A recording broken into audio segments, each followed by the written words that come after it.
Good evening, everyone. Wow. I'm so excited, particularly excited for another education empowerment program that we're having today. I think this is about the 8th year running, and we give God the glory for the success of and improvements that we've been having yearly. In particular, this is the very first virtual one we're having. And we know that in spite of all limitations, we believe that we're going to actually glean more, learn more, and take everything that God will have for us, even in this program today. We have a great lineup for us, which I'm going to leave for Bernie to run through later on. But mine is just to give this brief intro of what we've been doing to date and how this seminar today in particular is going to bless you, whether your child is in primary school, secondary school, university, or even about to get a job, whatever level there are. There's something specific that they would learn, especially in this pandemic season. The seminar today is actually, it's quite robust in the sense that it's actually impacting on what we're actually all going through, how the academics of our children has been shut down in the lockdown, and what have we been doing? What can we do to help to get it better? What are the tips? What are the areas and gaps that we need to cover? These are all the things that the speakers are going to be, talking about. We're obviously going to have, a very nice session on mental health. We're also going to have a session on the keynote speaker. Today, we are very privileged to have a keynote speaker amongst us here, as well as the other speakers that will go into the breakout rooms. But in particular, the keynote speaker tonight is been specially introduced to us by one of the brothers in the house. Many of us know him because he's quite passionate about education. Brother Chris Idialo Ikato is somebody who's very passionate about education, and this is like a younger brother to him that he said, I know somebody that can be a blessing to you. And so tonight, by the grace of God, the keynote speaker that will be speaking later on in the person of Mr. Adedamola Ademolake is an assistant head teacher in the secondary school. Adedamola has had several years of experience of teaching at 2 high-performing outstanding schools. He has taught maths for over a decade and led a team of teachers to secure strong outcomes for the children in his care. He has a master's in educational leadership and is a chartered manager with the CMI. He is a fitness enthusiast looking for new challenges. Adedamola believes that education is a leveler.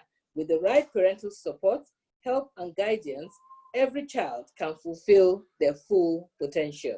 That's the sort of, just a little glimpse into the person that's going to be taking us into more about education as it stands right now and what tips we can learn from it. And we also have 4 other speakers that will be, leading us in the breakout rooms, which Bernie will be talking about later on. So once again, I welcome every one of you on board. If you have friends, if you have, family, sit around this, table together and let everyone be part of this and be blessed. God bless you. Enjoy the evening. I'm sure you'll be guaranteed to be blessed.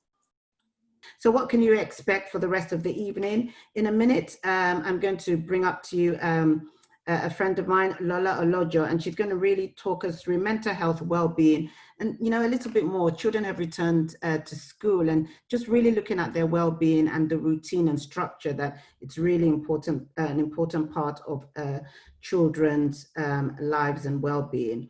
Then we will move on to our keynote speaker, who Pastor Ronke has given you a snippet of his biography. So without further ado, I'm just going to go through Lola's biography so you kind of know who's speaking to you today. So Lola has a BSc Honours in Political Science and a BA Honours in Social Work. She has 15 years experience working with children and families. She's currently working in the statutory sector, managing a child protection and court team of social workers. As a practice educator, she teaches, supervises, and reviews student social workers. Now, over the past 11 years, Lola has successfully helped children improve their grades in English language, especially those working towards 11+ exams, SATs, and GCSE exams. Being a parent herself, Lola is passionate about working with children, young people, and their families. She believes that everyone has the potential to succeed. They just need to be shown how. Lola motivates, teaches, and empowers parents and carers to meet the needs of their children. As part of this role, she worked very closely with teenagers and young adults to build their skills and confidence in order to help them make positive choices in life. So without further ado, I hand you over to Lola Olojo, who will take us through looking after your child's well-being. Over to you, Lola. Thank you, Bernadette. Thank you also, Pastor Ronke, once more for inviting me to your church. I do appreciate this. And I want to thank you for putting together this wonderful program. Okay, so I've been invited to talk to everyone today about how to support your child's mental and emotional well-being. Now, I believe there's a way that we do not quite understand how children perceive the world. Sometimes we think we understand what the child is thinking or what the child experiences are. We're quick to say we know what you need. I'm guilty of that as well. But I think it's important for us to, in order to support them, especially during this time that we've had this horrible pandemic that has affected everyone, I think it's important that we all try to think about how the children have an understanding of this pandemic. What does it mean to them? How do they make sense of it? We might think we know, or we might think we understand what they know, but we don't really understand what is going on through their minds. And when I talk about children, I'm talking about children from the ages of 0 to 18, because that is actually the legal age group of children. So let's think about what we think we know or what we think they know. For instance, these are some of the things that I have found, or some other studies as well, I have found through studies, for instance, how they have made sense of this pandemic. Now, how we understand it is different from how they understand it. What we think is, oh yeah, they know that people, or what we feel they know is there's this horrible disease. Yes, they know that. There's this disease killing people, but what does it mean to them? I think it varies from age to age. So in order to be able to support them as they go back to school, I think it's important for us. So I'm going to ask all of us to put ourselves in their shoes, see the world through their eyes. This is what they think. They're thinking there's going to be different changes to what has been normal. But that's the truth. There's been changes to what's been considered as normal. The sense of stability has changed, and that is very, very crucial for children when they're growing up. They need to know what's going to happen, when it's going to happen. If we remember when they were growing up, this is one of the ways that we helped them to develop a sense of being, a sense of who they are. They know that when they go to school, they'll come back from school. When they come back from school, those that are going for football, for instance, they're going to go for football. Those that are going to a dance, or those that are doing musical instruments, they know they have this routine going on, but everything stopped. They're no longer spending time with children and with their friends and families. Suddenly, everyone's wearing masks. And now, also, if you think about masks, even for us, when you see someone wearing a mask before the pandemic, what comes to your head is, don't go near there because there's something infectious going on there. So when a child sees that, you can imagine the sense of fear going through them. It's an unseen enemy. We are trying to assure them that things are going to be fine, things are going to be okay. But secretly, I think we all know that secretly, somehow, we ourselves, especially at the beginning of this pandemic, we didn't know what was happening. The experts didn't know what was happening. The government didn't even know what was happening. We were dealing with this unseen enemy, and we were just trusting God. Yes, we were assuring them, but we were assuring them based on our faith in God. But these children are still developing their faith. So we need to know that this is the way they have dealt with it. And in dealing with it, we don't know if they're still in the process of dealing with this uncertainty. Now, I was also reading a study conducted, I think it was a couple of months ago, and it showed that there was a study that showed that actually over the last few years, there's been studies on how children's mental health, and when I talk about children, young people, and young adults as well, up until the age of 18, and sometimes between ages of 18 to 25, how the mental health has been. There's obviously been a very, very huge increase this year. Well, huge, I think about 25%, and that's huge. And even more with children who are of BAME background. Now, why is this so? I read further into the study, and what I could see was that obviously we all know that this has affected the BAME population even more. So some aspect of the study has shown that obviously this anxiety could come from a BAME child not knowing, well, is my mother going to die? Is my father going to die? Or is my aunt going to die? Is this person going to die? And we are there to assure them that no, they're not going to die because we believe in God or because we're trying our best. But we have tried to make sense of this as much as we can, but how is this affecting them? So see the world through their eyes. How do they understand it? What they're telling you may not be what exactly they're feeling. But let's look at the impact as well. So we looked at how they understand it, but what has the impact been on these children? Right, okay, so I know at work, we've had an increase in referrals recently. At the beginning of pandemic, funnily enough, it was like halted. We didn't have a lot of referrals coming in. I mean, child protection, we'd have about 140 something on a daily basis. It came down to about 30. But we knew that things were happening. We know for sure that children have been more exposed to issues normally that they wouldn't be exposed to, such as, because they're home especially. So they've been exposed to discussions, they're hearing new words, follow. Some children, I hear children 5 years old, 6 years old, throwing the word around. Do they really understand the meaning? No, but what they can link that to is, if daddy doesn't make money, if mommy doesn't make money, what happens to me? What happens to us? We protected them from things like this before, but for some reason, now they know about it. Now they're talking about it. Think about the number of times we've tried to protect them from hearing the news of death of someone, but now they're hearing it on a daily basis, hearing about people dying on the news, hearing about the next door neighbor or Jack's friend whose uncle has died, or even Jack's mom or Sarah's mom or someone's mom. We haven't been able to protect them as much as we would have loved to. So these are some of the things that have impacted them, then loss in terms of them losing things, and domestic issues as well, and abuse. What does this then mean for the child? A lot of you will know that I am a fan of Maslow's hierarchy of needs. So if you look at the bottom section here, you can see my mouse hovering around.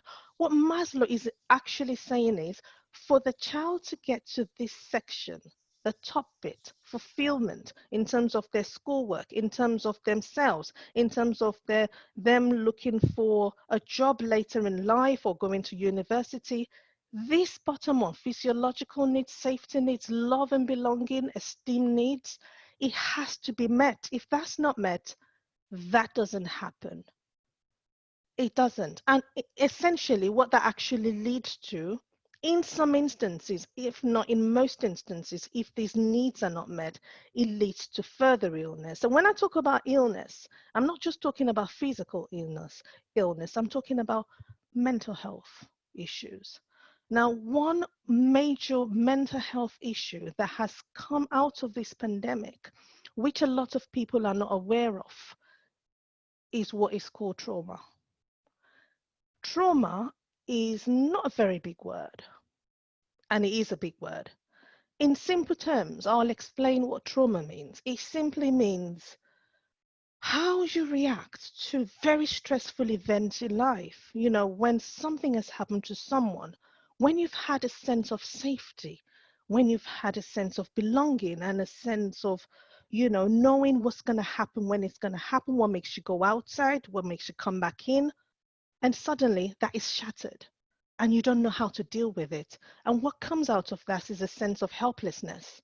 So the person is struggling with upsetting emotions. And I talk about deep upsetting emotions that doesn't seem to go away. So it's not a sense of, oh, I feel this way. And then afterwards, maybe a few days later, I feel better. What do I mean? Things like shock, confusion, anger, irritability, anxiety, fear, guilt, shame, withdrawing from others, feeling sad, hopeless, feeling disconnected. Now, I'm going to pause here very quickly because I'm coming to the end of my slide. Pause here very quickly and allow you to look at this. Some of us at some point during this pandemic, I can confidently say we would have dealt with at least 4 of these in our own ways, and we've come out of it by God's grace. But some people have not been able to completely come out of it. Some people are struggling to, and then yet still going away with their daily lives. Children are actually going through this. We have seen it. And what separates them, what makes this trauma real to them, is that lack of ability to be able to come away from it, because it's like a cycle. They keep going back to it. Things happen and they go back to it. They just can't seem to come out of it. So these are the emotional and the psychological symptoms. It's not just emotional and psychological. There is also, I bet you didn't know, or maybe some of you may, I think some people would, if not most people know, that there's the physical symptoms as well. Now, this is very popular, and I think quite a few people would have seen this, especially in the young adults, and even some young children, insomnia or nightmares. This has been a coping strategy for most of our teenagers during the pandemic, staying up late, 1 o'clock, 2 o'clock, 3 o'clock. They don't know what's happening to them. They just realize, I can't sleep. Oh, I'm just going to stay up and play games. Then it's become a habit. They're getting tired. Difficulty concentrating is another one. And I think teachers are coming back to us, especially at work, making referrals and saying that these children cannot stay at lesson. They can't. Within this week, we've had referrals coming to work actually saying that they're actually asking some children to go back home because they've been disruptive. But you might find this in your child. And what I'm trying to say is, rather than reacting by constantly nagging and shouting and screaming, let's get to the bottom of what's happening. Why is this happening to them? Or even you yourself. Now, we may have found a way to deal with it, but how has the child been able to deal with these issues? Are you finding this in any of your children? Have you found yourself nagging and nagging? I know I have been nagging. I'm not going to put my hands up, but sometimes I stay back and I think, why is this happening to this child? I'm going to just observe this child for a period and see, is there something that I can do to help this child? Because I myself feel helpless sometimes, because I can't even get any assurance from the government. I can only get my assurance from God. And I kid you not, that has been my only solid rock all through here. Reading the news is bad news. All the time. I just have to turn to God's word and think, you know what? There's going to be an end to this. Nothing new under the sun. It's happened before. I'm going to make sure I stick to God's word. But how does the child deal with this? If the child doesn't have the kind of foundation we have in God, how are we going to help them? Because your nagging is not going to work. You're whacking them, it's not going to work. It's even going to make it worse. So what can I do to help? Let's see some of the points that I feel I have studied and we have known from research that has helped children in the past, that these are the methods that you can use to help your children as well. One thing is to talk to them about what is happening. So quite often, especially the young ones, when I'm talking about the younger ones, I'm not talking about 0 to 5 or 5 to 10. I'm talking about the teenagers. I'm talking about the young adults. They don't like to talk. The responding grunts or one word. Are you okay? Yeah. How was school? Fine. Did anything happen? No. Give them the avenue to talk. Let them know that you're there to listen to them when they want to talk. Reassure them that they are safe with you. If you go back to Maslow's, safety is one of the issues. Let them know that home, there's a place at home that is safe for me. Even if I'm feeling this way, there is safety here at home. Develop a routine with them. Let them have that routine back. So when they were sleeping, when they were having endless periods of not sleeping well, of not, playing on the games, You need to set the boundaries for them and with them and let them know the same thing you did when they were growing up, when they were babies, start doing that with them now. You need to be firm with your boundaries and be consistent with it. Support them with their schoolwork. Don't just nag, nag, nag, nag, nag. How are you helping? If they're looking at you to set a routine for yourself, if you're not doing that, how can they learn? So you have to help them to understand that you're there to support them with their routine and support them with their schoolwork. Now, this is important. Pray with them. Pray with them. I'm saying this because this is something I do as well, and it has helped. Help them find peace and solace with God. Let them make the most of these things they have, these phones and whatever apps they use. I found a very good app during this pandemic. It's called Abide. I don't have anything to do with it. I don't have no money to, but it helped me. There will be other apps like that. It actually helps you to fall asleep. You're listening to the word of God. It's a Christian-based meditation, so no, not one of the meditation types that you find outside. So that's helpful. Help them through whatever struggles they may be experiencing. They are experiencing struggles, believe me, but let them know you're there with them. Let them know you can talk. And now, this is one aspect that some of us Christians don't actually go for, but we sometimes need professional help. When you find that you've done all of these things and you find that you're doing it constantly, but things are getting worse, you cannot deal with the situation, I would always recommend find a good therapist. A good therapist will help you to provide any guidance you need. If the therapist you found doesn't quite work for you, go to another one. You don't have to stick with the same person. You have to connect with a person. Help them to go through counseling. They're Christian counselors, and there's different CBTs, different methods that can help the child to make sense of what is happening, and you as well. They offer family therapies as well. I would strongly encourage us to try and do this, please. These children, we're custodians over them. If we knew how to do it, we would have done it without having this seminar. But please remember, we're custodians. They've come through us. They don't belong to us. They belong to God. We're custodians over them. Let's do the best we can. Thank you. Great. Thank you so much, Sister Lola. That was really, really helpful. It's always a blessing sort of hearing you speak. Last time it was about how the brain works and the purple color and the orange color and all that, and I still put that into use. So I know, you're such, sort of braced with so much in you that you keep pouring out. May the Lord continually bless you. Thank and you, we Ma. appreciate you more and more. Thank you. More grace Thank to you, you. Ma. Thank you. Thank Thank you for coming along again. For those who are just joining us, again, you're welcome to the HCC Education Empowerment Program.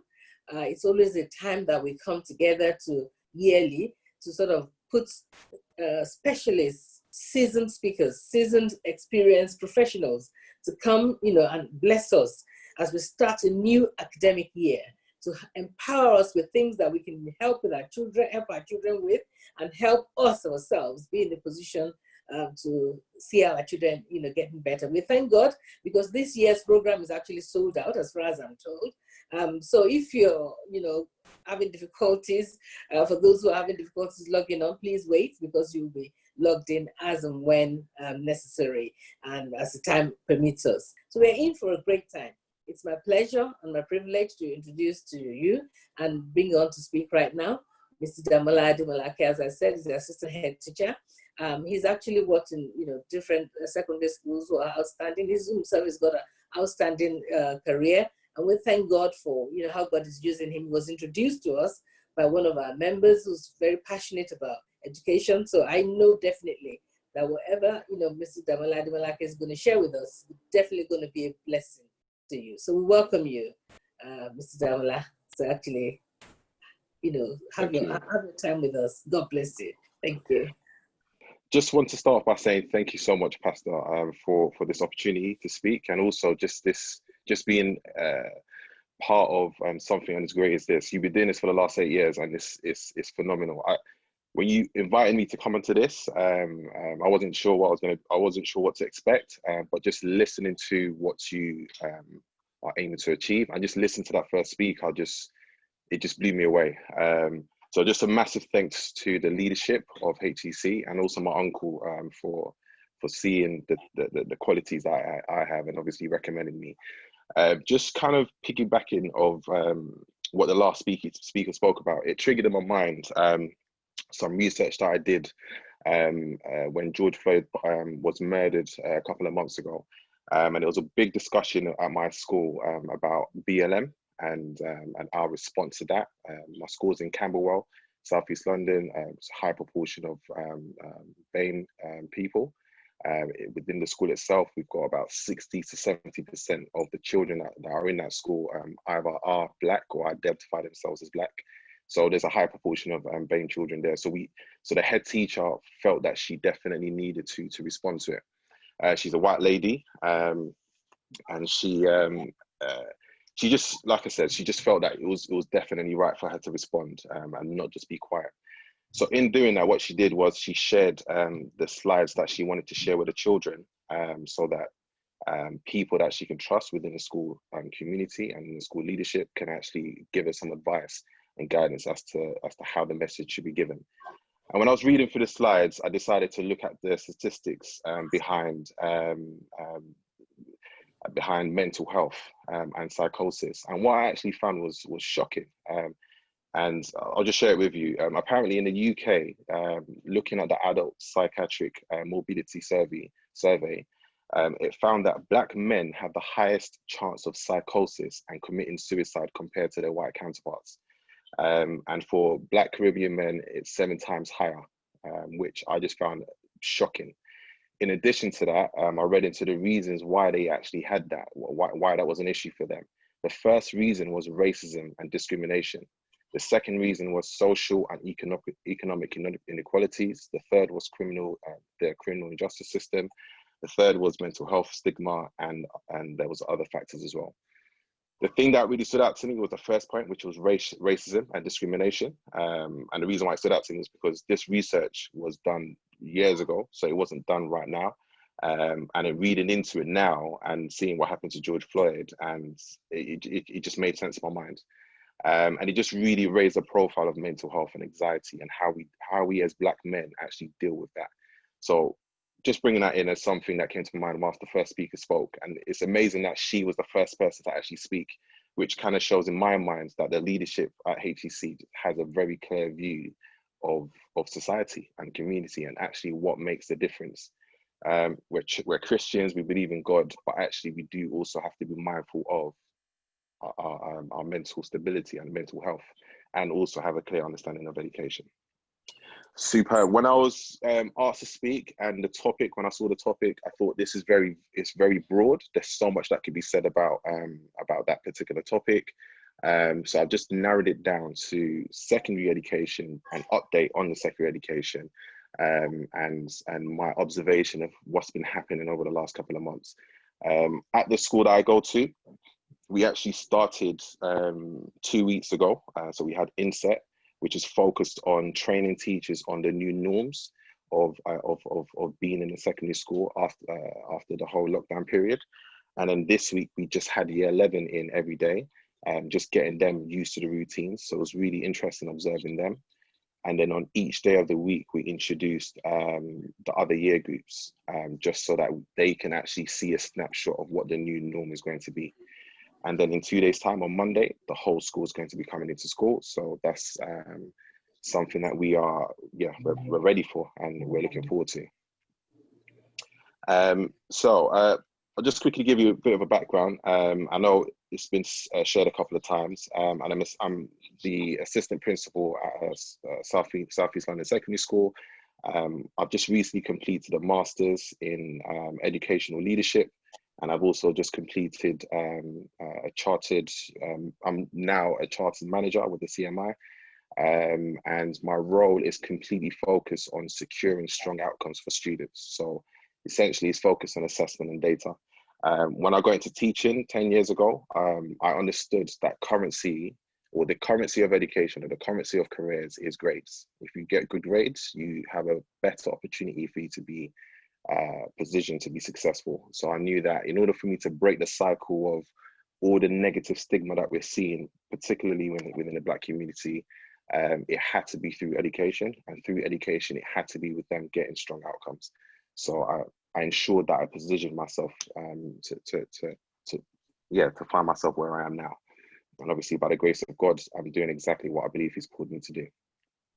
The school that I work at is rated as good by Ofsted. Prior to this school, I worked at 2 other outstanding schools. So I've got a very clear understanding of what outstanding education looks like. And then after that, I worked in an RI school as head of department. And within that department, we were able to get the best results in the school. And then now I'm an assistant principal at the current school that I'm working at. At the school that I'm working at, we have well above the average proportion of students that are EAL. Different people interpret that in different ways. I think where I am, it's a good thing because EAL children, so EAL being English as a second language, they usually come with a very hard work ethic. So they're very determined and want to do well. So that's actually worked out well for us. You also have a very high proportion of children that receive pupil premium support. So that's money given to us by the government for each child that's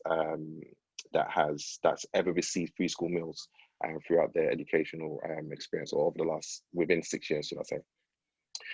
The focus of this talk is going to be on COVID-19's impact on exams.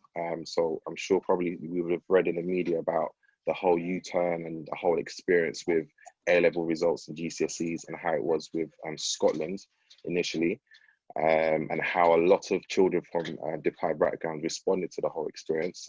But I'll talk to you more about that in a moment. I'll also talk to you about the reopening of schools, so my personal experience of that. And then I'll finally talk to you about BLM and how that's impacted in education. I've already touched on some of these things at the start, but hopefully I'll be able to go in greater detail as I go through this presentation. One thing I do want to say is I'm speaking on everything I share. It's my personal opinions. It has no connection with the school that I work at or any relational connection to the head teacher or principal. These are just my observations and opinions based on what I've read, what I've seen, and what my beliefs are. So I'll start off by talking about the impact on exams. In March, when they introduced the lockdown, the government then also responded by saying that since there's going to be a lockdown and schools won't be going back, we're going to be cancelling the exams for at every level. So that includes Key Stage 2 SATs. So Year 6s don't actually have any SATs results for us to be able to generate base grades from. GCSEs are cancelled, so it means they haven't got any GCSE results for them to move on to college or further education. And obviously, college students don't have any A-levels or any exams for them to move on to university. And instead, government decided that we're going to be relying on teacher predictions, which will be based on evidence, and also we'll be basing it on an algorithm, and that will help us calculate grades based on the prior attainment of each secondary school. When I found out about that, I thought it was unfair, because I thought it would have been better if they actually delayed the exams. Because if I'm looking at it from a secondary point of view, a lot of our children would have worked very hard over the last 5 years to prepare for these exams. So they wanted to prove to themselves that obviously they can actually achieve and get the grades that they've been working towards. I also felt it was unfair because I felt that private schools and also established schools that have constantly got really good results will receive all the good results, whereas schools that are in deprived areas or schools that are new and that haven't got much of a history of good results will be negatively impacted. And thankfully, throughout the whole process, my concerns was actually mirrored and shared across most head teachers and leaders in education, which obviously led on to the whole U-turn. When I saw it happen in Scotland, because that was the first that was the first institution that was able to actually give results to students. It was an opportunity for all of us to be able to observe and see the negative impact of it. And as you may already know, Scotland students received their results with the algorithm that was put in place, and it backfired because a lot of the children that came from deprived areas felt that it was really unfair that they worked really hard. The teachers have predicted them higher grades. When they were doing their mock exams, they were expected to get A's and A stars. But when it actually came to them receiving their results, they were getting B's, C's and D's, which was shocking and sad for them. So thankfully, that particular government made a decision to make a U-turn and actually give them the results that their teachers predicted, which I felt was fair. And obviously with every situation, you would hear about children that were actually predicted to get grade 1s, but then they were given grade 5s. No system's going to be perfect in this situation, but in terms of it being fair and right for the children, it was much better that obviously predicted grades were given to the children. Unfortunately, the UK government didn't quite learn from that and decided to stick with the algorithm that they had. I'm getting a bit of feedback from someone, and I'm not sure who it is, but if we can all make sure that we're all muted, that would be really helpful for me. The government then decided to pursue, Gavin Williamson decided to pursue his view that actually we've got a tight and robust system that we've worked on, and we're going to stick with it. On the week of results, he then decided quite quickly that he was going to change his mind and actually we're going to rely on predicted grades rather than the calculated grades.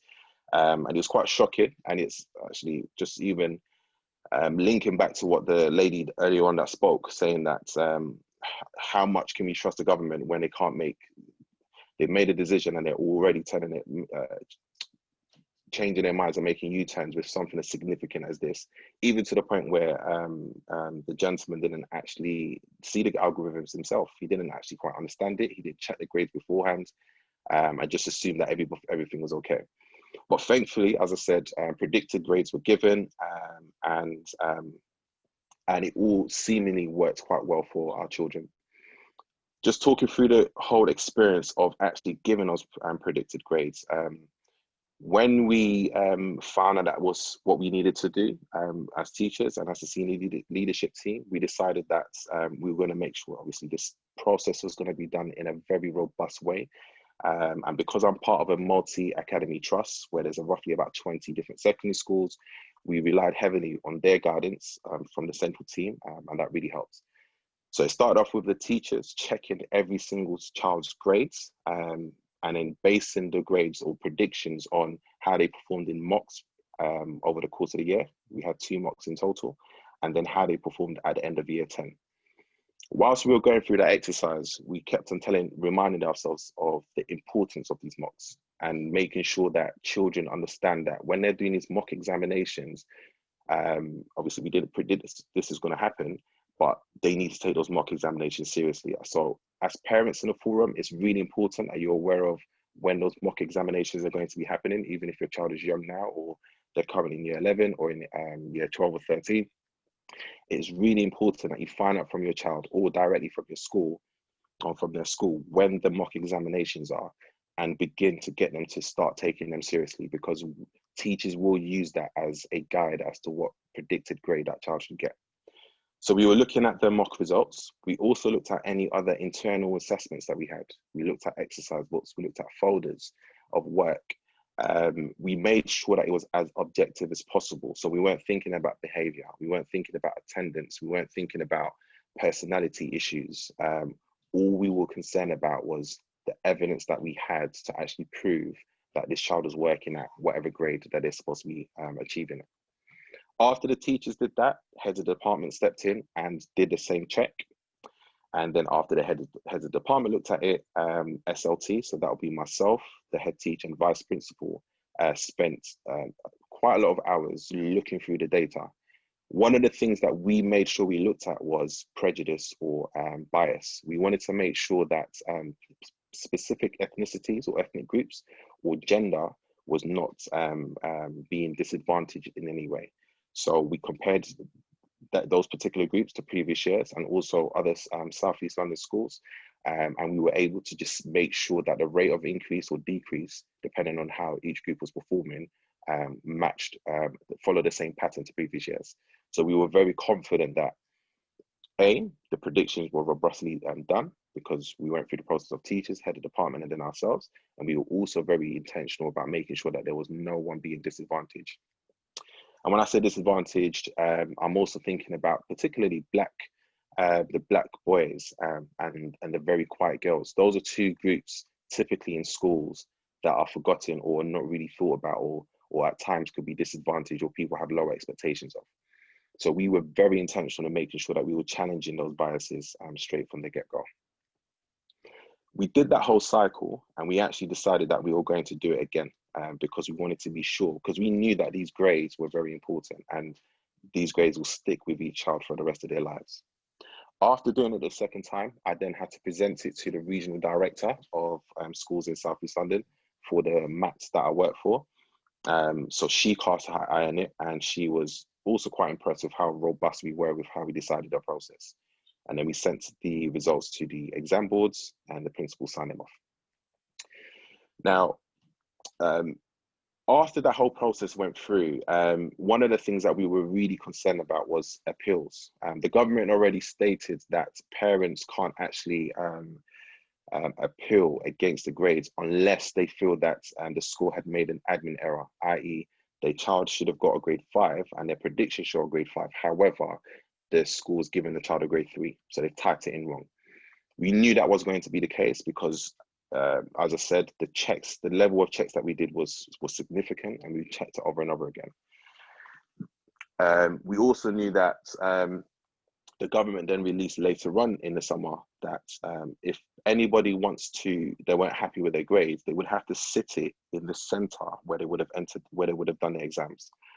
And the issue for us was that we're a school that's of full capacity. And then if we had, for example, 20 year 11s from the previous year that want to come in and do the exam whilst we have our current year 11s doing their mock examinations, and also with the restrictions of COVID-19, that would have been very challenging for us. But thankfully, because of how robust we were and how quick we were able to respond to any parent that had any concerns, we were able to give our parents a lot of peace and confidence that we made the right decisions about the grades and predictions that were made. Some of us in this group might be wondering, why didn't your school or schools just give every child a grade 4 and above, and a grade 4 being the standard pass? And we knew that we're a school that believes in integrity. So we just knew straight away that we needed to make sure that every child got the grade that they deserved based on the evidence that we had. So we did have students that were predicted grade 1s, grade 2s, etc. And those students got those grades because, as I said, the evidence that we had proved that. And when those students received their results, there was disappointment, but then they weren't upset at the fact that we gave them a grade, and they didn't feel it was personal because they knew throughout the course of the year, this is the grade that they've been working at, and that's what they've actually deserved to get. Moving on to reopening schools, governments, and particularly looking at Boris, he was very determined that all schools should reopen in September. And we're now in September, and I've already kind of given you a bit of a summary of how it's been at my school over the last 2 weeks. One of the key things that we did as a senior leadership team, particularly looking at our operations manager, she really focused on risk assessments. So risk assessments for every single element of the school. So that's thinking about teachers, thinking about students, thinking about people with medical needs, educational needs, the operations staff, really thinking about the one-way system at the school, really thinking about people that are pregnant, thinking about the BAME community as well, because as was expressed earlier on, unfortunately, the BAME community has been affected the most as a result of the whole COVID situation. So every aspect and element of, and every risk, should I say, was assessed, and we were able to make sure that we mitigated against it. Thinking about the school day and talking about how the school day was organized and planned and actually implemented this week, we have decided that we were going to go along with the bubble way of managing schools, and that, to be honest, is the case for all schools reopening this month. And each year group has its own bubble. So year 11 has its own bubble and it has its own teachers. Year 10 has its own bubble and its own teachers, etc. In addition to that, the entrance and exit for scholars or for students is different. The lunches are different. Every aspect of a child's experience at our school, and similar to other schools, is separated just to minimize and contain any outbreaks.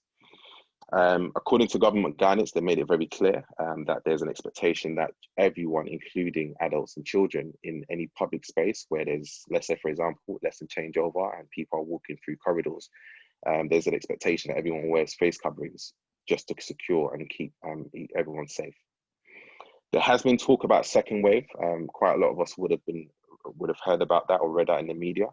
And the government already has put plans in place to prepare for that. And what they've shared with schools, or the leadership in schools, is there's 4 specific tiers depending on the value of R within the area or borough or city that the school is based in. The first 2 tiers still allows for schools to remain open, with a focus on vulnerable children and whatever year group the government have decided can actually remain in school. But then tier 2 and tier 1 goes down the route of actually shutting down schools completely and going back to what it was during the lockdown period, which was only key worker children and vulnerable children coming into schools. There's been quite a lot of talk about the 2021 exams being cancelled. At the moment, as it stands, Ofqual and each exam body have decided are still going to be running exams. So as a school, we are still preparing children for exams. But we're taking it in our stride. So we're making sure that when we do our mock examinations, we're preparing the children and making sure that they're taking it seriously. When it comes to the spring mock exams, it's the same thing. And if we go ahead and do our GCSEs, obviously the children are prepared for that. Exam boards have decided to actually reduce the curriculum for each of their subjects, and it's more in some subjects than others. So, for example, maths, I believe, have decided to stick with the content that children are expected to know. So we're still expected to finish off our schemes of work or the curriculum. However, in history, English, Spanish, and several other subjects, they've noticed some changes to each component of their exams. So as parents in the group, I'll definitely encourage you to get a summary view of what subjects have made those changes, so that you're very clued up on that, and also so that you can obviously help your child as they prepare for those exams. And take it even further as well and speak to the teachers or the heads of departments in the school to get clarity as to how each school or each subject has responded to the reduction of the content, and what advice they will give you and your child on how your child could prepare for the exams. Now moving on to BLM, and this is, I think, may George Floyd's soul rest in peace. It's really sad that he passed away, but then the silver lining in his passing and the whole COVID situation has really opened up something that this country, the UK in particular, has needed for decades.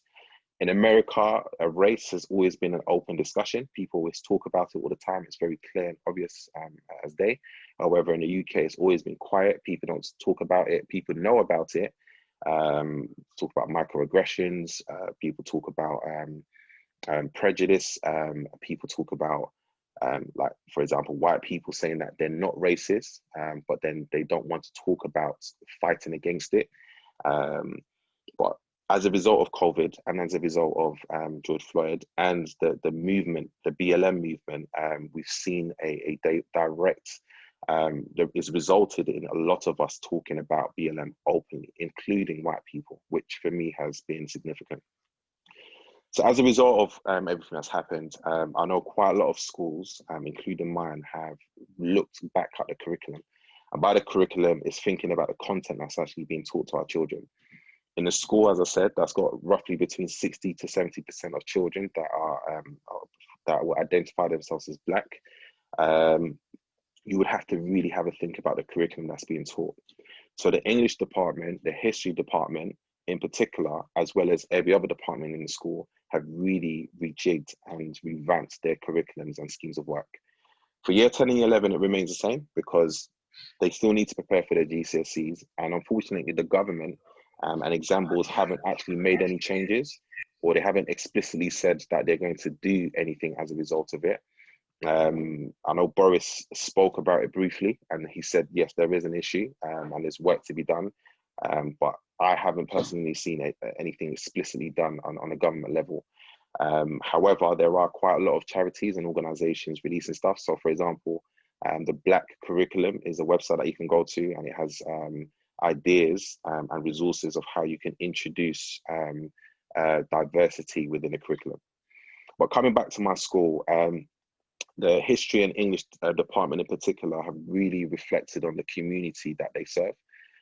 As I said, year 10 and 11 are still focused on the GCSE, so they continue with their curricula. However, year 7 to 9, they've reviewed the text that they read, they've reviewed the writers that they're writing about, they've reviewed the people in history that they're studying, and actually being in those curriculum meetings with those heads of department has just amazed me about how much they've actually changed the curriculum so that a Black person or someone with a BAME background could be in a classroom and actually learn about someone that looks like them and be inspired and encouraged, not just talking about the negative history and the negative past of Black people, just talking about slavery, but actually talking about the people that have made phenomenal discoveries and have really moved and advanced technology in the world today. So I'm really looking forward to actually seeing that being implemented this academic year. Another thing that's come out as a result of the whole movement, and one thing I do want to stress, because I've used the word movement a couple of times, and it's something that my school's actually pointed out as well, is that we don't subscribe to the political agenda of BLM, because for me personally, I don't agree with some of their views. However, the statement itself, Black Lives Matter, is what we've subscribed to, and we're using that as a symbol of solidarity as we fight against racism or prejudice or anything like that. So focusing on achievement. One of the things our schools have also pointed out is that we want to ensure that we're checking ourselves, because unfortunately, and I've experienced it myself, and I've got friends that have been in that position themselves, where teachers have lower expectations of the children that are in front of them because of their skin color. I'm not saying that's the case in my school, but I know when I went to secondary school, I heard about instances and scenarios where that was the case, and people and teachers telling children that you're only going to amount to work in McDonald's when you get older, or just ridiculous statements like that. Even if it was a joke to them, it still has a heavy weight on them. But thankfully, in the schools that I've worked at today, and particularly the one I'm working at now, there is that sense of high expectation and raising the profile of young Black children or BAME children and how they perceive themselves in the world. So that's one thing that we've really been very intentional about when thinking about raising the profile of BLM at our school. Another thing that's come out is the achievement gap. So when I talk about achievement, I'm talking about attainment. I'm still talking about grades. And I've got the grades on the chart on the far right. And in case we are not completely clued up on it, I believe it was 2 or 3 years ago, they've actually changed the grading system. So we're not using alphabetical grades for GCSEs, it's now numerical grades. And a grade 4 is a standard pass, and a grade 5 is a good pass. So as parents, we should be aiming for our child to obviously aim for a grade 4 or above, and obviously where possible, grade 9. What I found was that looking at the government statistics from the census of schools across the UK, Black children as a whole actually underachieve compared to their white counterparts. However, if you're looking at subgroups, Black African children are actually doing better than their white counterparts. And obviously you would expect that because of how we've been raised, our backgrounds, our parents having us being not first generation university goers. However, Black Caribbean children have a slightly lower average compared to their white counterparts. The gap has closed over the years, but it's still a gap that needs to be observed and dealt with. At my school, it's something that we're very, very aware of, and we're being intentional about closing that gap. We know that our Black African children have got secure backgrounds and secure homes where education is important.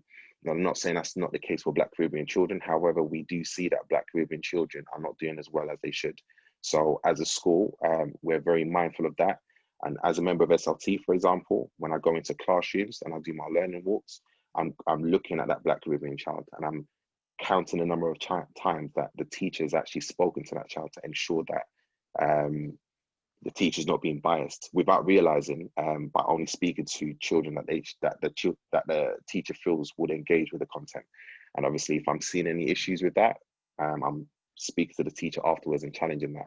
At the moment, I haven't seen anything like that. And going back to the point I was making before, at my school and a lot of the schools that I've worked at in the past, and there's always been that high expectation of Black children in particular, and being intentional about raising their profile.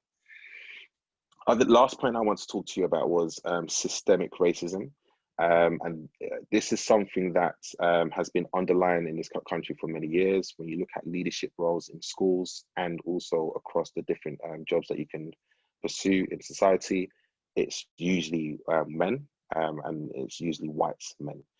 You don't really find BAME people in positions of leadership in different schools. Like, for example, if I'm focusing on education, only 1% of leaders across the whole United Kingdom are of a BAME background, which is crazy and it's ridiculous. Because obviously, if you're working in inner London schools, in London, for example, you would expect that you would have a higher increase in the proportion of BAME leaders as assistant principals, vice principals, or principals, but that isn't the case.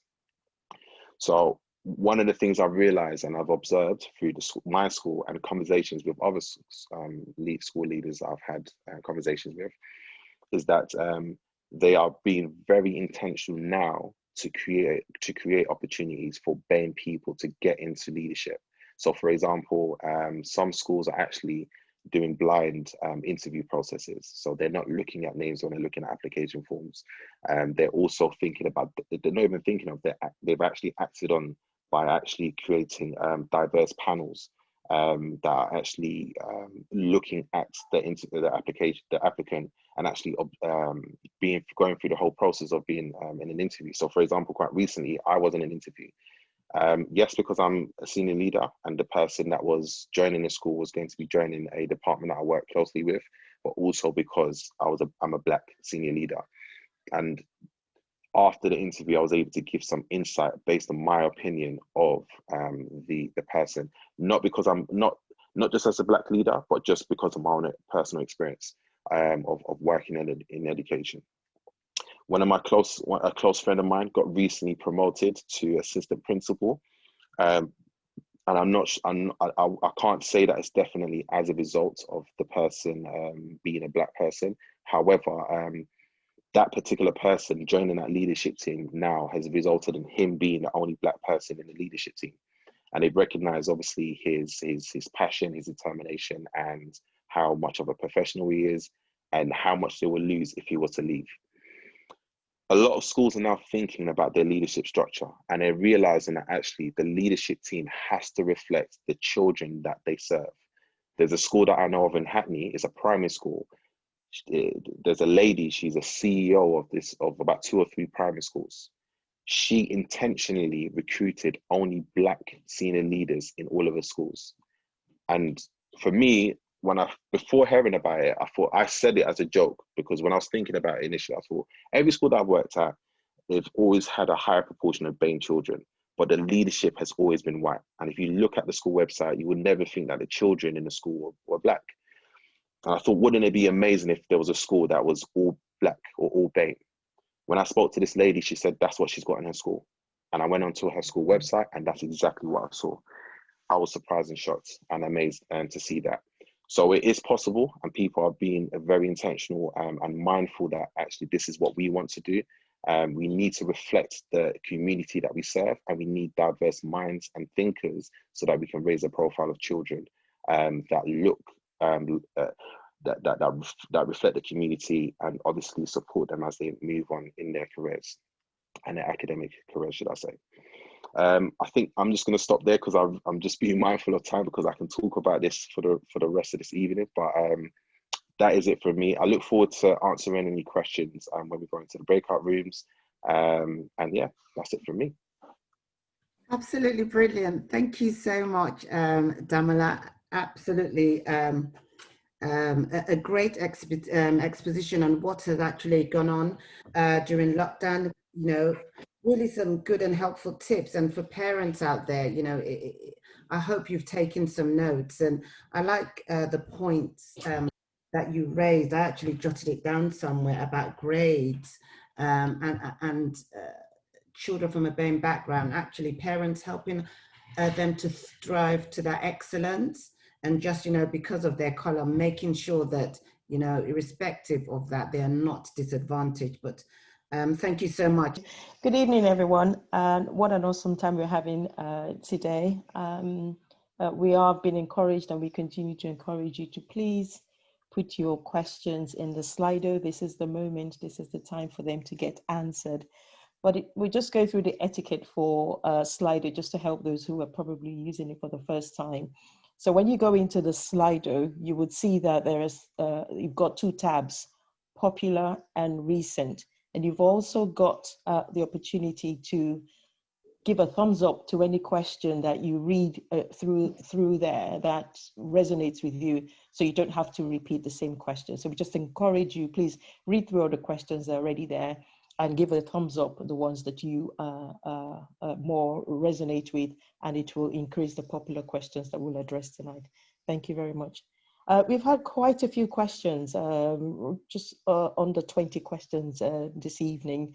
The questions have various themes on GCSEs, quite a lot about the mental state of children's mental state, focus, and trying to encourage our children to get back to their books and back to you know, their education in the way that they were pre the pandemic. So there are quite a few questions there. And there are also questions around specific schools, what the difference is between specific schools as private, grammar, comprehensive.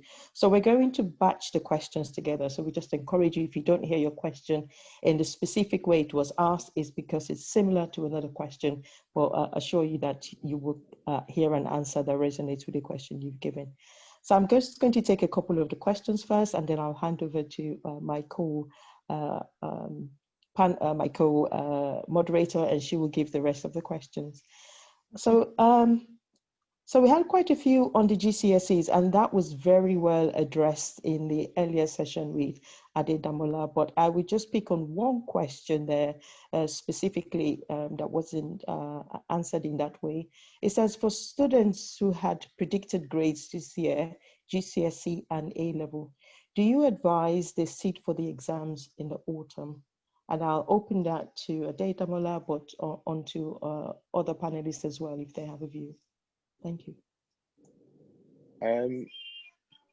My response to that, and I'm just going to apologize, my daughter has come downstairs and she wants me to carry her, so that's who you can see as well. My response to that is, there's two things. One,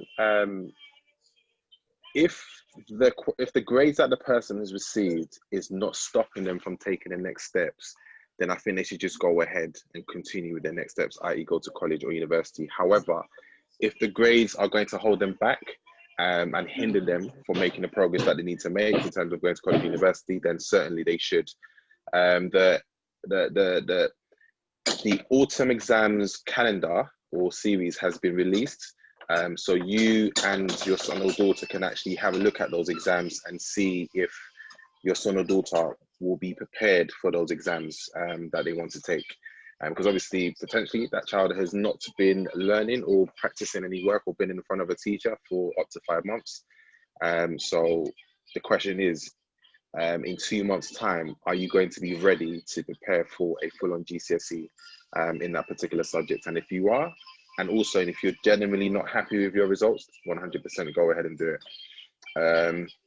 I would also say that if you feel that your child is not going to be ready for autumn, I think it's a matter of you just communicating with your school or the local government.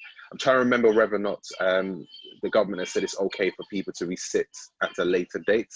I can't actually recall them actually saying that, but that might be something that you can explore and look into. Thank you very much. Thank you for that. Anyone else in the panel want to add anything to that, please? I give that opportunity now. Yeah, hello. Yes, I agree with what has been said. But again, because we've addressed mental health issue today, for some children, they are quite happy with their grade and it's not stopping them from going further.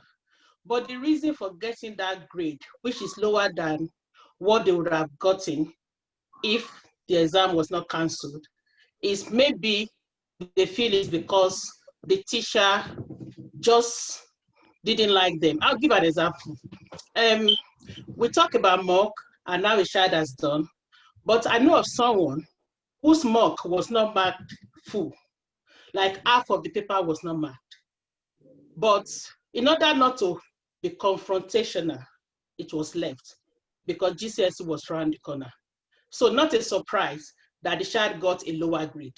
So for that child, even though happy with the grade, still can go ahead and do the exam because it's a mental thing that this is not what I deserve. And I know the reason why I got this. So everybody is in different situations. So as a parent, you need to ask your child, what is the reason for this grade? Are you happy to do it? So again, that's just what I want to add. So it all depends on the child, the parents, and the situation around it. Okay, thank you. That's me done. Thank you very much. Thank you for that. So we've got a few more questions here around the same secondary school and GCSEs, and this one stands out. It says, can a secondary school exclude a SEN, that's S-E-N? Fortunately, I don't know what that means, but I'm sure the panel might be able to help us. Can a secondary school exclude a SEN student from sitting for GCSE in subjects he/she is strong at, even if it is 2 subjects? I'm hoping the panel will be able to explain that better. Thank you very much. I think thank you. it would be great to get more context on that question. So a SEND or SEN scholar is someone that has special educational needs. So there's 2 ways I can see it. It's either the child is in year 9 and or going into year 10 and they've made options as to what choices what GCSE subjects they want to do. And the schools probably said that they can't do it because academically they're not strong enough to do those subjects.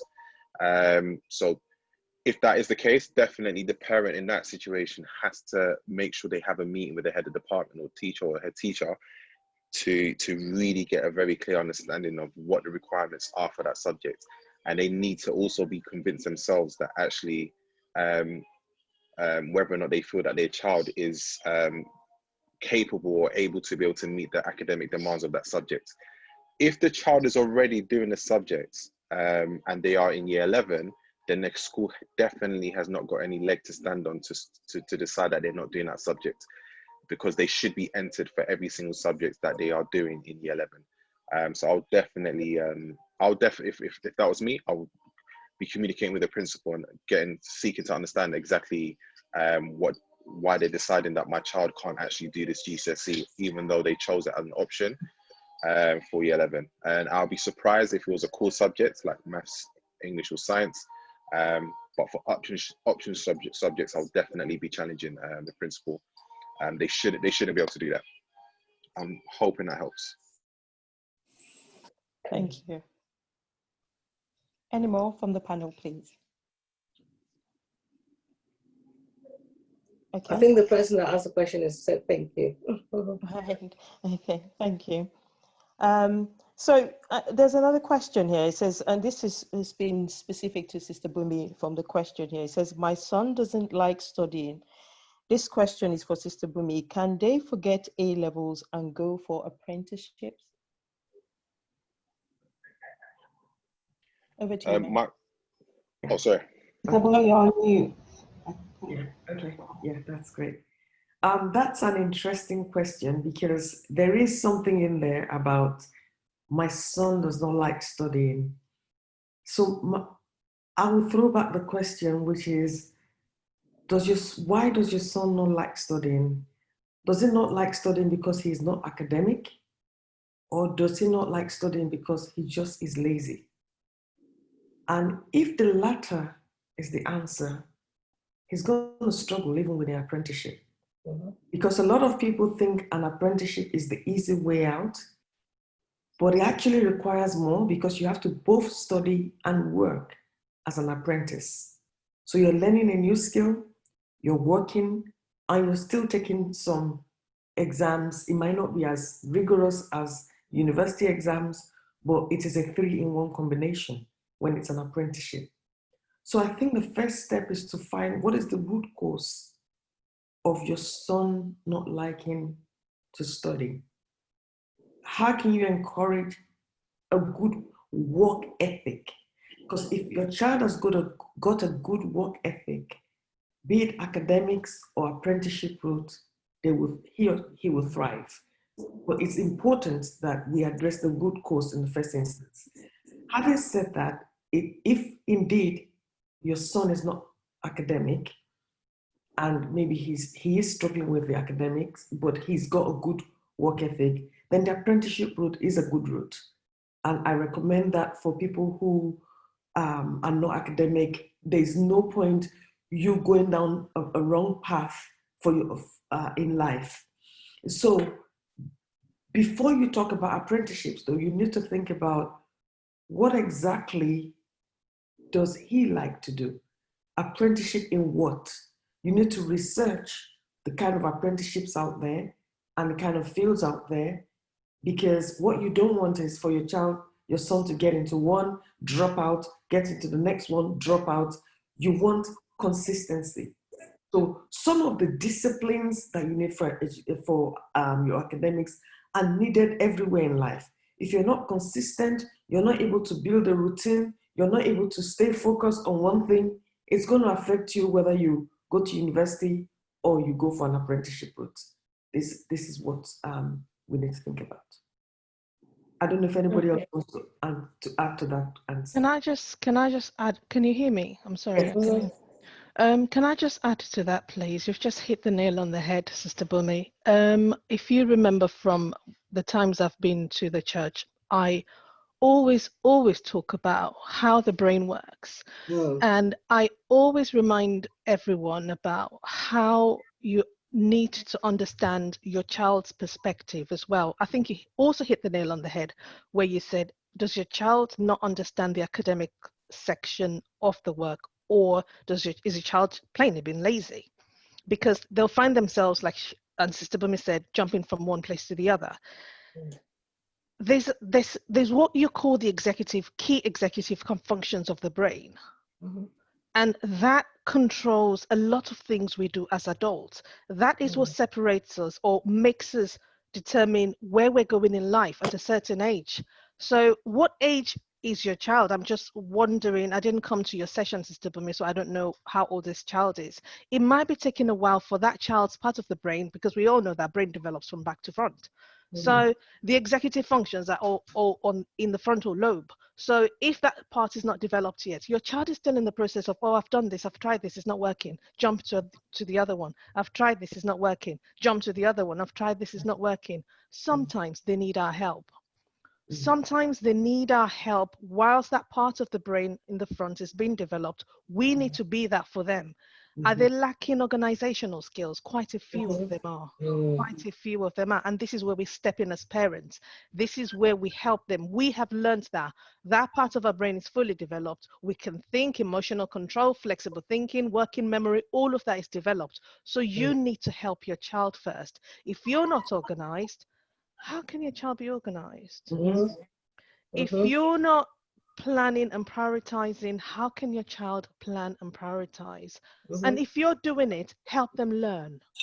They're watching you, be that for them as they become that person and then eventually take on. I hope that helps. Yeah. Thank you very, very much. Still got quite a few questions to go through. So again, we're still in that grouping them. So now I'm just going to go on to some questions about schools, category of schools. And this question asks, it says, please, do you have a list of recommended independent secondary schools around the London area, particularly schools for girls? And I'm going to batch that very quickly with another question around private, grammar, and comprehensive schools. It says, what is the difference? And can I educate at home for secondary? So I'm hoping we can take those two questions in one. Over to the panel, please. This is Tissy here. You said someone asked a question about the difference between private grammar and independent school. Grammar schools are not private schools. Generally, grammar schools are schools where a child would have taken the 11 plus exams, or they would have taken an exam actually before they start. So they would have been assessed before they go into a grammar school. They're not private schools. Independent schools or private schools are schools where a parent would generally have to pay a fee, a termly fee, or otherwise, alternatively, they have a scholarship. But independent schools are sort of separate. They're not sort of governed by the local authority. So that's the main difference between a grammar school and an independent school. Now, regarding the list of independent schools in London, that is easily accessible. But I sort of answering this question with a bit of a caution. They are independent schools and they are independent schools. So, I just need to make that distinction clear. You can get one down the road, but the quality of education you get is not probably at par, So really, I think that question, whoever that parent needs to really decide why they want a list of independent school. Do they want to send their child to a private school in terms of they just because of the sake of it, or they just think they've just heard of independent schools and they want to go down that route? But I'm sure you can easily Google it, independent schools or private schools in London, and you can get a list. There's a list of them available online, I'm sure. And that's it from me. Thank you very much. I think also in the chat, there's a link that's been put there in the chat for whoever asked that question. So please do look in the chat and you can see a link there. Thank you very much. Okay, still on the theme of schools, quite a few questions there, and I'm just going to, again, batch them together. These questions are around primary schools and the 11 plus exams. And the questions are around when is the best time to prepare our children for the 11 plus exams? When is the best time to do that? Okay, I think that's something I have to answer again. I'll start off, and obviously other panel members, probably as parents or tutors can. It varies, every child is different. What I've noticed as a tutor is a lot of us as Nigerian parents, we tend to leave it to when they're in year 5, and I would suggest not to. I think because it's a lot of work, because if you look at it, by the time they take the exams, they need to learn all the things for year 6 and a bit of year 7 by the time they take the exam first term in year 6. So ideally, I think if parents really start just to do a bit of work at home, just regularly do a bit of reading and sort of just a bit of comprehension, just a bit of work can be done at home when a child actually is from year 3. But really, regarding a child's learning, parents should engage with a child's learning from when they start school, and they should be consistent with that. You don't need to wait till when they're getting ready for the 11 plus exams. But when they get to about year 3, it may be a good time to start to introduce them to things like a bit of verbal reasoning and non-verbal reasoning. But ideally, if you want to engage a tutor, I would suggest you start at year 4. So that way, if there are any areas or any subjects or any issues regarding their learning, that can be resolved, that can be sorted out, and a good foundation can be laid when they're in year 4. So that by the time they get to year 5, when it's intense and it's sort of intensified, then they're not sort of struggling with basic stuff. I mean, from experience, children struggle with things like long division and long multiplication. Those should have been resolved when they're in year 4, so that when they're getting ready for the exam, they can then sort of excel at the exam. So I would say ideally year 4, but panel members may have a different opinion. Can I add to that? I agree with you. Yes, that's well said. Okay, sorry. Am I bumping into someone? Yeah, so I agree with you that year 4 is about the right time, but it also depends on the circumstances of the family. So if the child or children are in private school already, private primary, there is a lot of rigor in the private primary schools. And so from my experience, those ones may get away with going in year 5 because they already have a lot of homework from the private primary schools. And what they're doing now is just the coaching for exams as opposed to the foundational stuff. I agree, absolutely. Can I just quickly add to that as well and say that, yes, Year 3, year 4, independent school as well. One crucial thing I would always emphasize is the involvement of the parent. Absolutely. A lot of parents take this for granted. The most successful children that I have seen that go through the 11+ exams, at least the ones that are not naturally talented or gifted, are the ones where there is a lot of parental involvement. And this comes to you being organized as well with your child. I would always come back to parents, because we want to shift the blame on the tutor. We want, oh, that child is going to a tutor, so yeah, they should do well. But actually, the tutor is only seeing your child for 2 hours in a week, or at most 4 hours. Now, if your child needs more than 4 hours in a week, then you need to check whether or not your child needs to go to a selective school. Like I said, be careful of their mental health, because when they get to that school, they'll struggle. If you're already putting in a lot of tuition just for them to get to that school, and you know that they're not naturally, or at least to some extent, with that push, maybe they just need that little push, or that extra push from a tutor, or that support at home with you. But if you're having to do that on a constant basis, what the turnout is going to be is that children are getting to school, whether they're Christians or not, they're self-harming. They get to grammar schools, they're self-harming. They get to independent schools, and like Sister Titi said, independent schools are different. Some are very, very academic, some are more into sports, some just want to nurture the child. So you need to think about what independent school. Now they get into that very academic school you want them to get into, and then the fallback is they ask you to leave. Quite a few children that have been able to get into grammar schools, that they have actually asked them to leave because they can't cope with the pressure. So you have to think about the impact on your child. So it's key for you to be involved with your child. Do not also overwhelm them with too much work at once. Spread it out. Consistency matters. So it is important that we bear in mind all of these things. It's all right for them to get into school, but that's not the end. It's just the beginning of a new journey.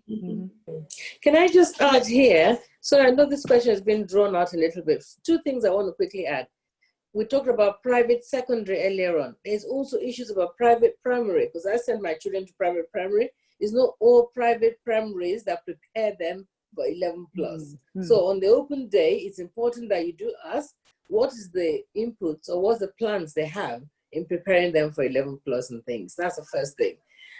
Also, just right now that Stilola just said about, overwhelming the children and things. I have 2 children. One of them is a grammar school product. The other one isn't.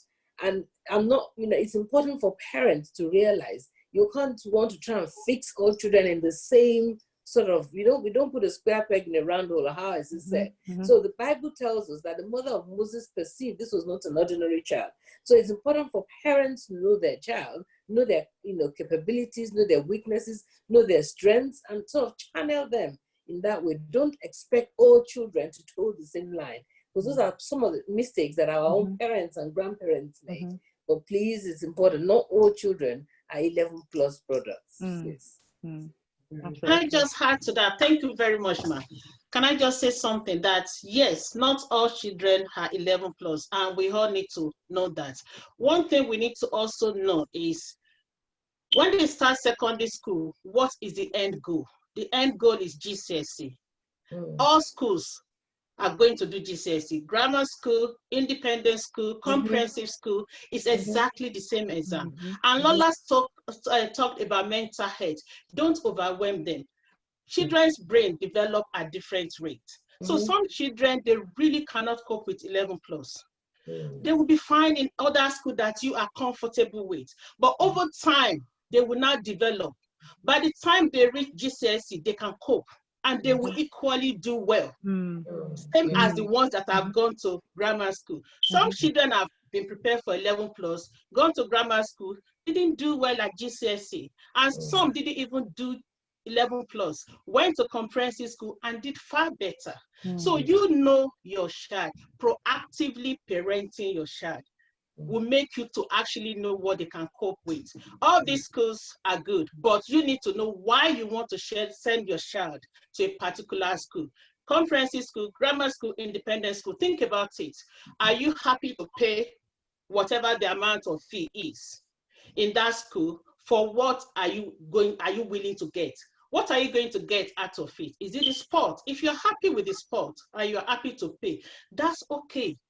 But don't pay for sport and expect to get academics. So actively parenting your child is very important.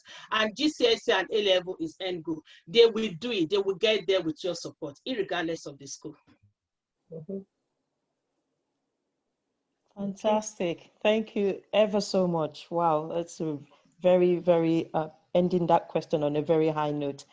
Two more questions for me before I hand over to my co-moderator, and this is going down to primary school level now. It says, how were primary schools predicted SATs done? What was the process, please? I think we heard a lot from Adedamola about his school and how they went through the process, the rigor of assessing the grades. I would just batch that very quickly with one last question so we take it together.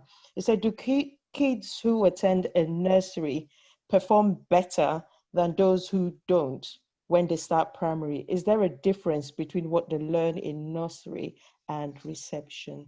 So those two questions, if we could please take them about primary school SATs. What's the assurance that there was rigor in the grades that children were given? Thank you. Over to the panel, please. I mean, I must confess, I really don't know. I mean, I do liaise with the school, and I know they went through internal assessment. At what point that cutoff point was, I really don't know, so I would not want to say. But with regards to the second question that was asked about, is there a difference between people who go to nursery and so on? I think one of the main benefits, apart from the learning, is the social skills. That is really one benefit. So children start to engage at that age. They start to engage, they start to interact, they start to learn how to share, they start to learn as well. So, I mean, obviously it depends on the parent and how much involvement that parent is in terms of introducing them to that educational aspect. But that is one benefit of a child going down that route of going to a nursery to mix and interact with other children. Okay. I'm going to also try and answer the first question. SATs didn't go through the process that GCSE and A levels went through. So predicted levels or scaled scores weren't generated for primary schools. However, primary schools had the option of submitting their grades also. They don't get grades, submitting their scaled scores or teacher assessments to a company called, or an organization called FFT. And the whole purpose of that was to help secondary schools or feeder secondary schools, or should I say secondary schools receiving those primary school children, to give them an idea of roughly what level or what attainment that child is working at. So to answer the question, primary schools didn't have to actually give predicted scale scores or teacher assessments. And then to take this further, being someone that works in the secondary school, what secondary schools are now having to do is they're now having to give the new year sevens assessments to get a base grade. So I know my school, we've paid an external company called GL Assessments, and they're going to be doing something called a Cat 4 assessment. And with that Cat 4 assessment, that's going to give us what they would have, a rough idea of what they would have achieved at year 6. And it would also give us the opportunity to predict from that result what they might get when they do their GCSEs. Moderators, I'm going to have to say we only have about 3-4 minutes left. Yes. We want to finish at 8:30. We have gone quite. Okay, I'm going. Thank you so much. Thank you for answering those questions. I'm going to my questions. The questions I'm going to be giving over to you are all around mental health and so on. So. Here we go. There's a question here that says that, sorry, bear with me.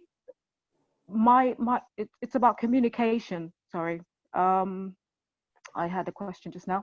It says, I have a child who has speech delay. Sometimes getting her to communicate how she feels is a bit of a struggle. Are there any methods I can use to help her with that? That's one. And then there's another question that says, how can I encourage my child to fully open up about how they feel about the pandemic, which I think we touched on earlier on. And also, another question says here, how can I encourage my child to raise their profile in school? They're very quiet. And can you give tips to encourage our boys and quiet girls to speak up in class so they are not negatively impacted in schools? So the first one is about communication. I'm not sure how young the child is, but it says they have speech delay. And so that's what I first get there. Yeah, go on. Yeah. Sorry. Okay. So please do, over to you. Thank you. Okay, so I'd like to find out what age the child is. So perhaps if the child is under 5, I would expect that the child would be attending speech and language therapy already. If they're not, if they're under 5, I would strongly advise you to speak to the child's health visitor. They should still have a health visitor with them. If they haven't been seen by a health visitor for a while, contact your GP. That's quite easily arranged. If they are over 5, I would have expected that at that age, it would have to some extent been resolved. If it's not to do directly with, them being able to communicate verbally, if it's just them struggling to express their feelings or express themselves, but you can hear and make sense of what they're saying, then that may be as a result of them something to do with their self-esteem probably, or just finding themselves or knowing themselves. In that case, you know your child more than anyone else does. So there are different methods. I usually find that if you ask any child, no matter what age directly, or what happened at school today, you would only get single answer or single phrase, nothing, fine, and all of that. Asking questions such as, what made you laugh today? Or did anything funny happen at school? Or what was the girl sitting next to you wearing? Starting a conversation with them, that helps. So you have to be very creative. You know your child more than anyone, like I always say. Find out what makes them talk. It could be you going for a walk. I have found this pandemic, by the grace of God, helping me to open up, helping my children to open up a bit more when we go for walks, or maybe when we're eating, or finding other ways to get them to communicate with me. In terms of the second question, which I think is to do with talking to your child about the pandemic, I'm going to send a few resources through on this website, how you can communicate what's happening with your child, encouraging them to talk. There's quite a few websites out and about. I don't know if any of the moderators have any at hand at the moment, but I will send you links of how you can help them with coloring in, depending on what age the child is. There's so many interactive websites there. You can sit and do it. And this is something that unfortunately we don't quite often do with our children. We just sit them in front of it and get them to do it by themselves. But when you sit with them and do it with them, even depending on the age, you can ask them questions. So what do you think of that? Does that make any sense to you? How do you feel about that? So that helps them to talk. The third question, I can't remember, I'm sorry. About the boys and girls, how to encourage them to speak up in class, right? So okay. they will not be negatively impacted in school. Yeah, I would say something very quickly and leave the rest to my moderators. I'll just come from a personal perspective, because sometimes you have what you have found, I don't know if Damola has found this as well at school. Black children they quite struggle to talk out loud in class. That happens quite often, and I think it's to do with our background, where sit down this, don't say this, when someone is here you don't say anything, and the way we've been brought up is different from the culture here. So it's about helping them to balance it out, knowing when it's rude and when to be able to talk. And sometimes you find that it has been so suppressed in some children that they get to class and they don't actually want to talk for fear of being called out as a loser, or not knowing what the question is being asked, or being made fun of. But it's helping them to build that confidence that it's okay to get it wrong. That's why you're at school. So if you get it wrong, don't worry. Know that your teacher is not going to blame you. And if he or she's getting blamed at school, then have a conversation with the child's teacher and say, look, my child asked this question. This is what has happened in class. It's affecting my child's self-esteem. I want them to be able to talk, or actually talk to the teachers. How can I help my child to talk more in class? I'm going to leave that to the moderators, so I don't take it all up. I think the only thing I would add, the only thing I would add to that, though, just coming to the point you made, is about giving them a voice at home.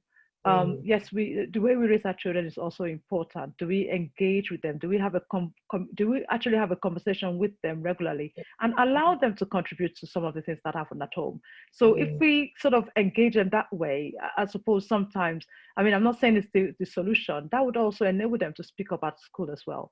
So at home, we need to really also make sure that they have a voice at home. That's very important. I'm going to say one more question. So sorry, I'm going to be strict. I'm going to leave it over to you now. Thank you, because of time. Okay. I think that's it. Yeah. Can I ask one more question, or that's it? No, I'm going to ask one more question. Okay, the final question, which I think is very, very vital. This person said that the self-harm, it's you know, we mentioned something about self-harm harm earlier on, and they would like to know, do you have any advice?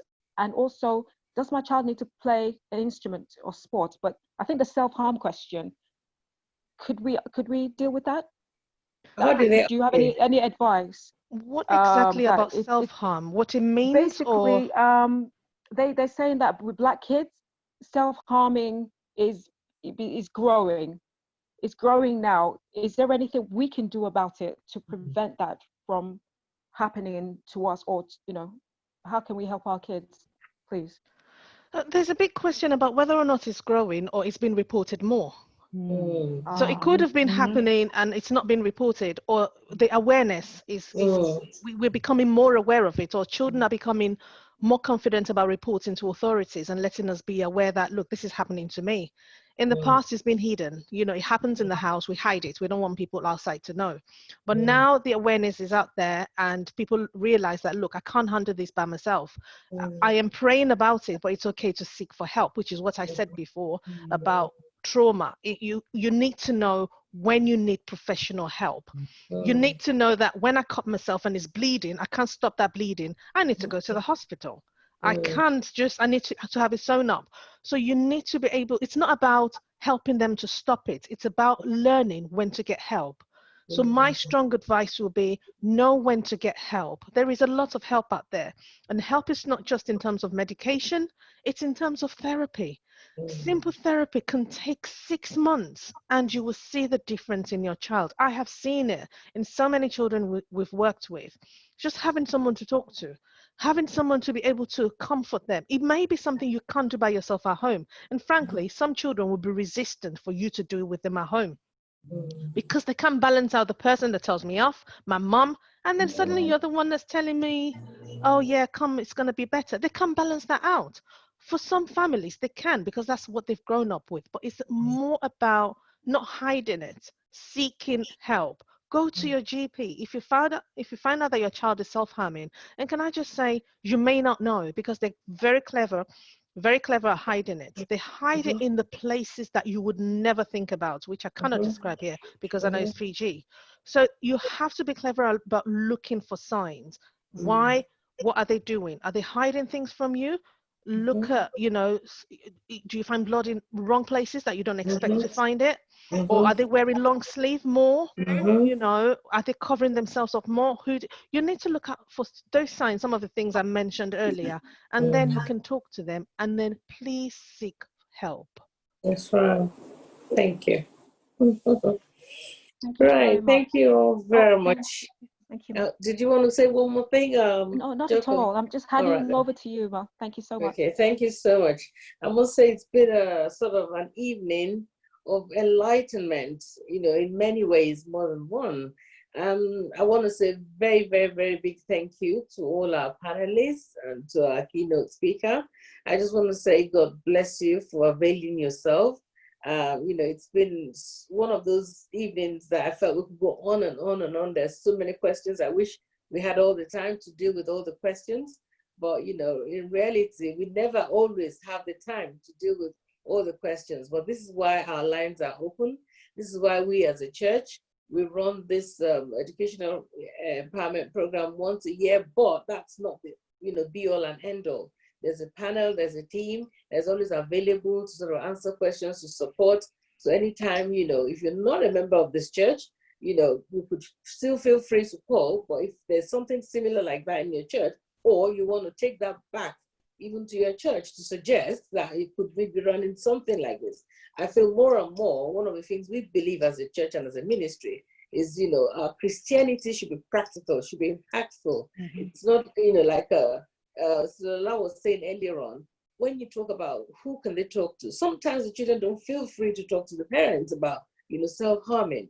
But is the youth church, is the youth group, do they find somebody relevant there to talk to? Are the youth leaders, are they equipped? Are they trained to be able to spot these things and be able to deal with it? There's so many issues that it's important that we as Christians, we are the ones to go out there to impact, to change lives, to mold, to shape, particularly as they're growing. And the world out there is getting more dangerous, more challenging, as we all say, and we all continue to pray, that we pray that our children shall be taught of the Lord, and great shall be our peace. May we have peace upon all our children in Jesus' name. But I want to also say here that as we round up tonight, I particularly want to, say a very, very, very big thank you. I'm meeting just 2 people out of the panel tonight for the first time. Ronke Ejimai, thank you very much. The director of SR Diamond, we really appreciate you for coming tonight. We thank you, and we pray that, the passion and the vision that you have will continue to grow more and more, and you'll impact even many more lives. And we look forward to inviting you back again, even in the near future. Thank you very much, Ma. You're welcome. Thank you so much for coming. Once again, Titi Windapo, thank you so much. I know it must have been challenging in this year with the pandemic to run the 11+ classes, but those parents that really want to, get the best for their children, I'm sure they're still carrying on to do the virtual, lessons. More grace to you. May the Lord continue to strengthen you as you juggle home and family and children and tuitioning as well. Thank you very much again for being here. Thank you, Ma. God bless you. And my own dear sister, when I say everyone's my sister, well, my own blood sister, Bumi Adekeye or Smart Kids. I want to say to everyone who's been looking for solutions and advice, if you click Smart Kids any day, anytime, most of what we're talking about have been addressed there. Because it covers a varied section of, advice, counseling, job opportunities, or gives you signposts to other things that you can also go to. She's the CEO of Smart Kids, and we thank God for the good work that she's doing. And she's always availing herself every year, year in, year out. More grace to you, and we pray that you continue to grow and work stronger in everything that you do. So thank you for coming tonight. God bless you. Thank you. Thanks for having me. We also want to say a big thank you to Lola Olojo. Thank you so much. You come each time with a new dimension of something that you do from your professional world or professional, circle, and bring it, to teach, to empower. Tonight I've been so blessed again, even though my background is in, nursing, and also being able to apply all of these things when I see patients in a practice. But when you actually explain it in line with day-to-day experiences and your experience in in the work out there, in the field out there, it actually makes more sense. And I think a lot of parents are going to leave tonight to learn to speak to their teenagers in a different way. So thank you once again for availing yourself, and we pray that the Lord will continue to use you mightily in Jesus' name. Thank you so much, Ma. Thank you. You're welcome. Thank you. And last but not the least, we're so grateful to have Adedamula Timulake. Thank you so much. We've never met. It's strange that we're meeting virtually, but at the time we spoke, and from the introduction of your uncle, who's a very good brother of ours here in the church, you've actually just opened up and really warmed up to us. And we pray that the Lord will continue to take you higher and higher in your field. It's alarming and quite concerning, rather, when you said only 1% of the senior level teacher SLT is the BAME. That is really, I've always wondered, why is that there are not many teachers? You go to the NHS where, I'm used to, you see a lot of BAME workers, but when you go to the teaching field, it's scarce. There's such a scarcity of, teaching, of BAME teaching professionals. And I think it's about time that things like that should change. And when it does change, it should impact, other children that we're raising up and bringing up. I mean, the Lord continue to use you as a, somebody who's going to go ahead to be part of those who are changing, impacting and, holding the touch to go ahead and impact other lives and, you know, be a good role model always. And we know that we're still going to work together much more with you. And we pray that the Lord will steady your path and that no evil shall befall you, even where you are, in Jesus' name. So thank you so, so much for being with us tonight, even at very short notice. Really appreciate you. And we say, God bless you. Thank you so much for coming. God bless. I cannot but thank everybody who's, you know, worked in the background, those who've been working there, all our wonderful back admin room staff who really we don't see, but we see their hands, we see their work. You know, thank you very much, Shola. Thank you, Jumi. Thank you for all that you do that is making it possible. Thank you, Sister Benny, as well, because you always make sure that year in, year out, everybody is dotting the I's and crossing the T's and making sure that all of this comes together. You know, God bless you. Thank you for the moderators. Thank you, everyone, and particularly for those of you who signed up and showed up. I know you've come to learn something, but if you didn't show up, all these plans that we put to place would never have worked. So God bless you. And I pray and will pray that everything that you've learned shall come to pass, shall come to fruition and be applicable in your home and in your families in Jesus' name. So really appreciate everyone. There are those who signed up for the very first 50, I think.